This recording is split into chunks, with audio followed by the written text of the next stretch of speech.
आबा फैशन का जवनबा सासू कैसे सुधरी, सासू कैसे सुधरी। आबा फैशन का जवनबा सासू कैसे सुधरी। मैं बड़े घरन की लड़की हूँ, मैं एमए तक पढ़ी। बड़े घरन की लड़की हूँ, मैं एमए तक पढ़ी। घर में लगी नौकरानी हमरे कैसे काम करी, कैसे काम करी। आबा फैशन का जवनवा सासू कैसे सुधरी। पति हमारे इंटर तक हैं, मैं हूँ एमए पढ़ी। पति हमारे इंटर तक हैं, मैं हूँ एमए पढ़ी। कैसे उनका पानी देऊं, मारे शर्मन मैं मरी। आया फैशन का जवनवा सासू कैसे समरी। सासू कैसे समरी, सासू कैसे समरी। आवा फैशन का जवनवा सासू कैसे सुधरी। शादी विवाह करना बहुत बारीकी से लड़का और लड़की को परखना।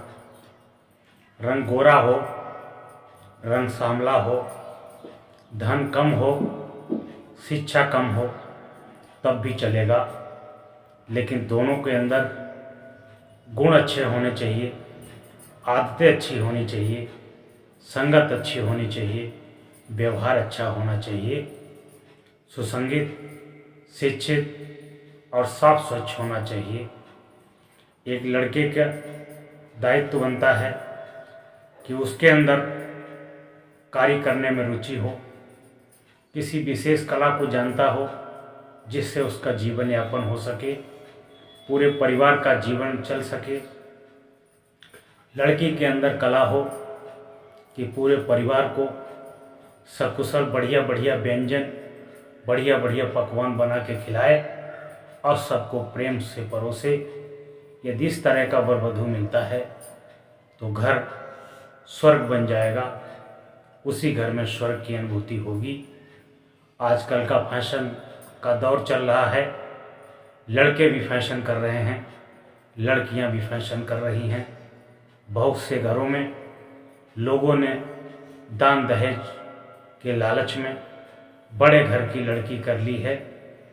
वो खुद तक पानी उठा के नहीं पीती है, दूसरों को क्या खाना बना के देगी, क्या दूसरों से प्रेम करेगी। सासू भी परेशान है कि सोचते थे कि जीवन में बहू आएगी, घर में सुख शांति मिलेगी, प्रसन्नता मिलेगी, थोड़ा घर की जिम्मेदारी कम हो जाएगी, घर का भार कम हो जाएगा। लेकिन इस तरह की बहू लाया है कि बहू के इतने नखरे हैं, इतने नखरे होते हैं कि बहू खुद चाहती है कि सासू हमारे पैर दबाए, सासू हमारे पैर दबाए। और बहुत से लोगों ने दामाद भी ऐसा चुन लिया है कि माँ बाप सोचते थे कि लड़की अपने घर जाके राज करेगी, हम इसकी जिम्मेदारी से मुक्त हो जाएंगे।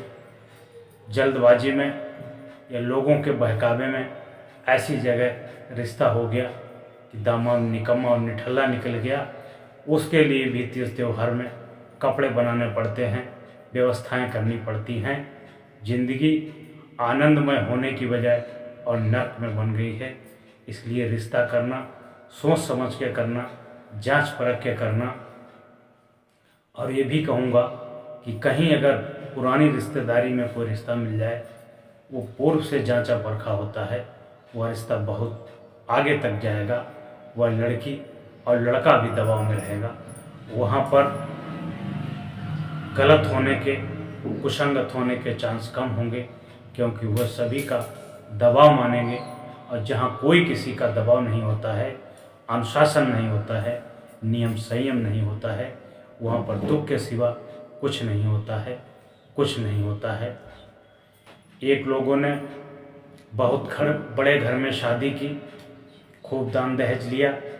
दान दहेज लेने के बाद में अपेक्षा करते थे कि बहू आएगी, खाना बनाएगी, घर की सेटिंग करेगी, घर का मैनेजमेंट करेगा। ऐसी बहू आई कि वो खुद चाहती है कि हम बिस्तर से जब भी उठें, जब कोई चाय बना के दे, केवल नहाना धोना सोना और भोगना, इसके अलावा कुछ नहीं जानती, इसके अलावा कुछ नहीं जानती। क्या फ़ायदा है ऐसी धन दौलत से जहाँ पर ज़िंदगी नर्क बन जाए, ज़िंदगी नर्क बन जाए।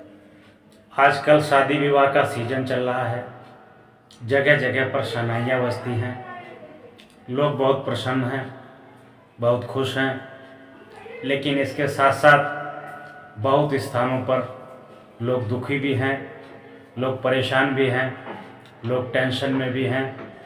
खासकर वे नवयुवक टेंशन में परेशान हैं जिनका नया नया विवाह हुआ है, जिनको नई नई दुल्हन मिली है, क्योंकि किसी शादी प्रोग्राम में जाने के लिए उनकी पत्नी को पार्लर जाना पड़ता है। पार्लर जाने के लिए पति को 3 घंटे पहले पार्लर में उन्हें छोड़ के आना होता है। वह पार्लर में जाकर के आईब्रो सेट कराना, बाल सेट कराना, गाल सेट कराना, फुल मेकअप करना और कौन सा सूट, कौन सी साड़ी सूट करती है उनकी पर्सनालिटी के ऊपर, ये सब कराना। इसके बाद में 3 घंटे के बाद में पति पुनः वापस जाता है और उनको लेकर के आता है। तब पार्लर का बिल 3,000 4,000 बनता है। पति के होश उड़ जाते हैं। जैसे तैसे पत्नी की ख्वाहिश को पूरा करने के लिए बेचारा वो भी वहन करता है। पत्नियां बहुत खुश हैं कि पति खूब उन्हें खुश और प्रसन्न रखता है। पार्लर में सजवा धजवा करके शादी विवाह में ले जाता है।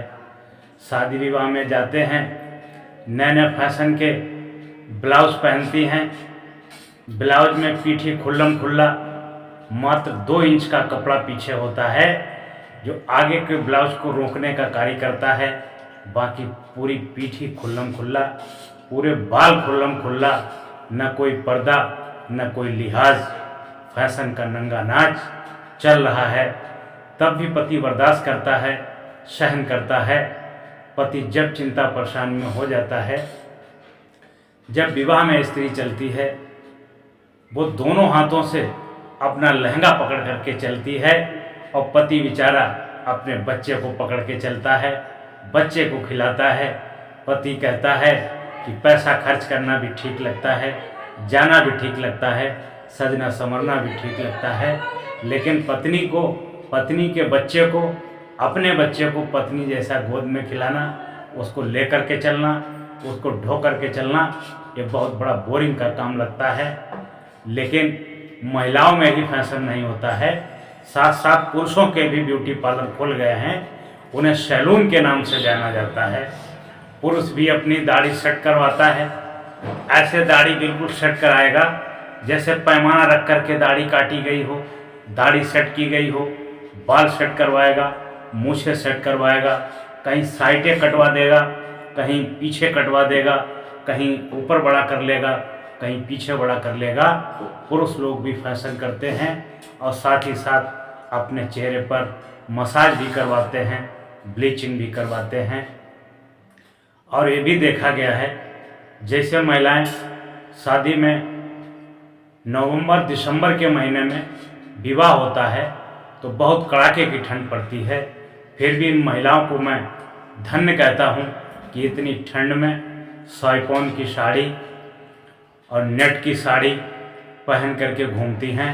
पूरी पीठ दिखाई देती है, पूरा बदन दिखाई देती है, लेकिन इन्हें ठंड का कोई असर भी नहीं होता है। पुरुष भी कम नहीं हैं, एक मामूली सी बनियान पहन लेते हैं, ऊपर से हैनक पहन लेते हैं, कोट डाल लेते हैं और कोट के ऊपर से एक मोटी सी सोने की चेन डाल लेते हैं। भले ही सोने की ना हो, आर्टिफिशियल चेन डाल लेते हैं। जीवन में चैन हो या ना हो, लेकिन उनके कोट के ऊपर चैन अवश्य मिलेगी। जीवन में और कुछ ध्यान रखना है ना रखना, लेकिन मेरी एक बात सदैव ध्यान रखना कि जीवन में वही व्यक्ति गरीब होते हैं, वही व्यक्ति दुखी होते हैं, वही व्यक्ति परेशान होते हैं जिसकी आमदनी से अधिक खर्चे होते हैं। जितना कमाते हो उसका कुछ हिस्सा बचा के रखो, क्योंकि तुम्हारे बुरे वक्त में, तुम्हारे बुरे समय में, तुम्हारे स्वास्थ्य खराब होने में, तुम्हारे भाइयों की परिवार की अनबन में वही पैसा तुम्हारा सहयोग करेगा और दूसरा कोई सहयोग करने वाला नहीं होगा। इसलिए ज़्यादा पैसा फैशन पर मत उड़ाइए।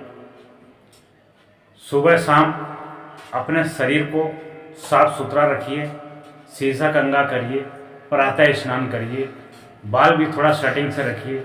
इसका मतलब ये नहीं है कि रोज़ पार्लर में जाइए, रोज़ ब्यूटिशियन के यहाँ जाइए। ये जीवन कर्मों पर आधारित होता है। आपके गुण, आपके कर्म जितने पवित्र होंगे, जितना आचरण पवित्र होगा, उतना लोगों के मन में आपके प्रति आकर्षण बढ़ेगा। आपको लोग पसंद करेंगे। ये रंग, ये रोगन, ये गाल वाल, टांग, पेट, बाल, ये देखने का समय किसी के पास नहीं है। अगर तुम इसमें उलझे रहे तो जिंदगी में कुछ नहीं कर पाओगे। जल्दी जल्दी अपना काम निपटाओ, अपनी योग्यताओं और अपनी कलाओं को निखारिए। आपके आचरण से, आपके व्यवहार से, आपके सदाचार से, आपके चरित्र से दुनिया आपको नतमस्तक करेगी, आपको नमन करेगी। बाकी फैशन वाले कितने हीरो हीरोइन, कितने नेता अभिनेता मर करके चले जाते हैं, कोई दोबारा इनको याद तक नहीं करता है। जो भक्ति में, वो चाहे शिवरी हुई, चाहे सुदामा हुए, चाहे महावीर हुए, चाहे गौतम बुद्ध हुए, जब तक ये सृष्टि रहेगी, जब तक इनका नाम अमर रहेगा। हीरो हीरोइन, नेता अभिनेता मरने के बाद इन्हें कोई नहीं याद करता है। फैशन व्यसन को जन्म देता है। व्यसन से तुम्हारी उलझनें और दिक्कतें बढ़ती हैं। इसलिए फैशन मत करिए। और जो लड़कियां स्कूल में पढ़ती हैं, प्रोफेशनल किसी जॉब में जाती हैं, उनसे भी मैं कहूँगा कि अपने मर्यादित कपड़े पहन के जाएं। हाथों में नेल पॉलिश ना लगाएं, हाथों में मेहंदी ना लगाएं, अपने बालों को लाल पीला ना करें। अपनी मर्यादा से जाएं, लोग आपका सम्मान करेंगे। और फैशन करने से व्यसन का जन्म होता है। व्यसन से तुम्हारे लिए समस्याएं उत्पन्न होती हैं और तुम समस्याओं में घिर जाते हो, परेशान हो जाते हो। इसलिए सादा जीवन उच्च विचार आधार बना लीजिए और अपने जीवन